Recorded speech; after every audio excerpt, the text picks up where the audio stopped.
have a close look at these Haworthia leaves. Can you see anything through the windows? Anything inside?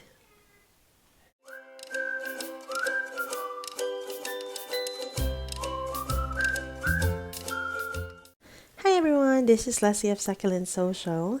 We have received in the past some requests to feature haworthias and suggest some care tips for them, and that's exactly what we're going to do today. So I have brought here with me some haworthias and haworthiopsis. Haworthiopsis? Didn't we say we're going to talk about haworthias? Okay, so let's clarify that part first. This whole bunch used to be part of one group, which is called haworthias. But at some point, some of them have been reclassified. While some have moved to being haworthiopsis. Those that have fat, juicy leaves that have translucent windows, such as this one, they are haworthias. They remain haworthias, and this is the hallmark of being a haworthia. However, there are those that do not have see-through leaves and they have white bumps instead. They have been classified as haworthiopsis. This, for example, is a recent order that I did for a tray of haworthias, but they all came mixed together, haworthias and haworthiopsis. So it would take a little while before we all get used to it, but that's okay. So I brought here with me a bunch of haworthias and haworthiopsis. This is a haworthiopsis limifolia, white spider, and this is a haworthiopsis fasciata, which is also called a zebra plant, and they're very common. You're gonna see them in most stores, and they're the ones that are very easy to take care of. This could be a variant of a coperi. And next is Haworthia retusa.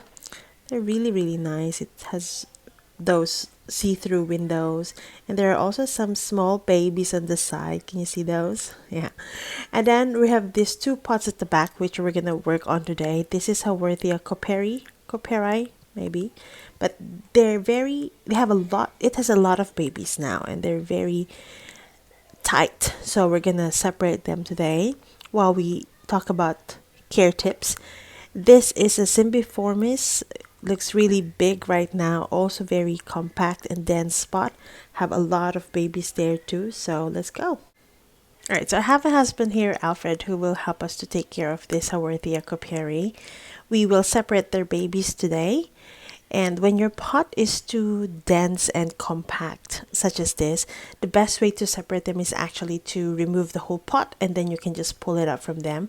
So we massage first the pot, and then we're gonna take the whole thing off from the pot itself. So as we do that, we're gonna talk about some care tips as well. So both haworthias and haworthiopsis are two varieties that are easiest to grow, as they are low maintenance and hardy little plants. If you are a succulent beginner, or if you want to give a gift to someone as their first succulent, best to buy some of this. They are readily available in the shops. Or if you want to plant something indoors, they're also good since they have less sun requirements than other succulents. So going back to our coperi here, we have already removed it from the pot. So what we do is we'll just clean it first, remove any weeds that have been hiding there, and we will remove the soil first. As we do that, we gently do it so that we don't disrupt the roots. Haworthias and haworthiopsis like bright light but not direct sunlight. So if you are keeping them indoors, best spot will be next to a bright window where they can still get some sun. If you keep them away from windows, just try to bring them out in the morning, maybe once in a while, just to get their sun needs. Otherwise, they will elongate, and from being compact, they will turn leggy, and the bright green colors will turn pale shades of green. So now let's go back to our coperi here. We have already cleaned the roots. It's now time to separate the babies. Alright, so we have this whole clump of the plant here. And as you can see, it's very dense, very compact, and it might be a challenge to separate the offsets. However, the best way to do that is to just look at where the direction of the leaves are. If they're facing towards the center, then you will know that they're part of the same plant group. And then you'll just have to pull them. Um, and as you do that, you have to pull all the way up to the roots. So let's see this one. Just gently give a little pull all the way to the roots. So this is good because when you separate the babies of Discoperi, all of them will have roots already. And we just put them on the side and we just dry them out. We don't plant them directly or immediately. We have to dry them out because since you pull them from their mama plant, there are still fresh cuts which we first need to dry out. So this is our second one here. Very beautiful, very pretty. Also has roots too. There we go. Very pretty. Okay. And of course, when we dry them out, I think we have also mentioned to you in our previous videos that we also add some cinnamon powder because they act as fungicide. Any open wound, any open cut that your plant might have, just put a little cinnamon powder as fungicide to protect them. And also, they are a bit of a root hormone to encourage more roots to build up. So I think we're done with removing the babies. This is now our compact mama plant, and we will also put it aside and we'll plant them later. So just like any other succulents, be careful not to overwater your Haworthia or Haworthiopsis. First, it is important to ensure you have a well-draining soil in the pot with preferably a drainage hole. They need to be watered when the soil is completely dried out. So always remember that it is easier to save an underwatered succulent than an overwatered one. So even if the leaves start to curl and they look dehydrated, that's okay. Just saturate the soil with water and the leaves will bounce back to being plump after a day or two. For propagation, the most common way of propagating Haworthias or Haworthiopsis is through their offsets. So just like this Haworthia cymbiformis that we have here, eventually as time goes by, they will grow and they will have babies or offsets at the bottom. And when you separate them from their mama plant, they will be their own plant. They will go into their own plant as well. So some people also try to do propagation with leaves. So you can just take one healthy leaf and let it dry or callus for a few days, and then put the bottom in the on a dry soil, and then eventually it will grow roots. But of course, it would take a long time before it grows bigger and before it forms a rosette shape. But it can be done, but it takes a while. Anyway, going back to our cymbiformis here, of course, we first clean all the roots area, and we take away some soil. As you can see, this cymbiformis has long roots. Oh, we have a friend as well from the garden. Hello.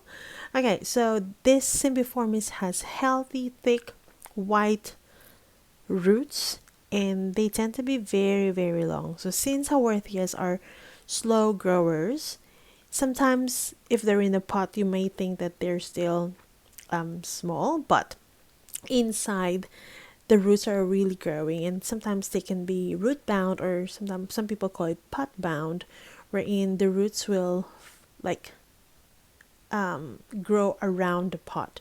So maybe you would have to repot it every 2 or 3 years just to give more space to the roots. So here we separate our offsets by just pulling them gently, and as always, pull all the way to the roots so that each baby will also have roots of their own. Okay, so it's been about 6 or 7 days now since we've separated this plant, and as you can see, the bottom leaves are already looking dehydrated, but that's okay, they will bounce back.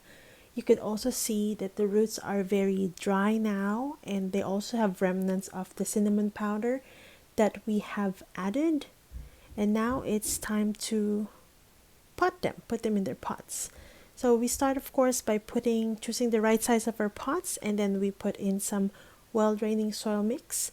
Our soil mix consists of regular potting mix with added minerals into it, so some perlite, some pebbles, just to get it more gritty, and so that it drains really well.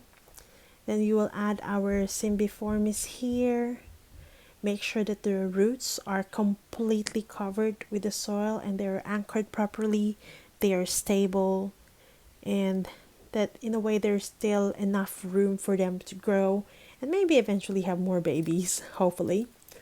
So there, once you have completely covered them with soil, what we're going to do is put some pebbles just for decorative purpose and also just to make sure that the bottom leaves are not really touching the soil. It's actually optional to use river pebbles. Some of our plants we don't put river pebbles as well, but just in case you want to protect a little bit more from the leaves getting some rot, you can add those too. Now let's move to our coperi right here, and as we just tuck it in with some soil, let's also just take a moment to appreciate the leaves. Look at that. Okay, now that we have already potted it, we just add also some river pebbles as well. And once we potted this, we don't water them immediately. There are a lot of moisture from the soil that they can first enjoy. Maybe give it a few days and then you will water them. And then our dehydrated leaves will just bounce back. There you go. So pretty. So now we have already potted all of them, including the babies. And yeah, we hope that you were able to enjoy this video and learn a thing or two as we share our experiences with Haworthias and Haworthiopsis with you. If you have any questions, please feel free to just put it in the comment section below and we'll try to answer them as much as we can. If you have any plant suggestion, just let us know. And if you have them, we're more than happy to share them with you. If you haven't done so, please subscribe to our channel as we would like to share more of our experiences and growing succulents with you. Thank you so much, and until next video, have a good one. Bye!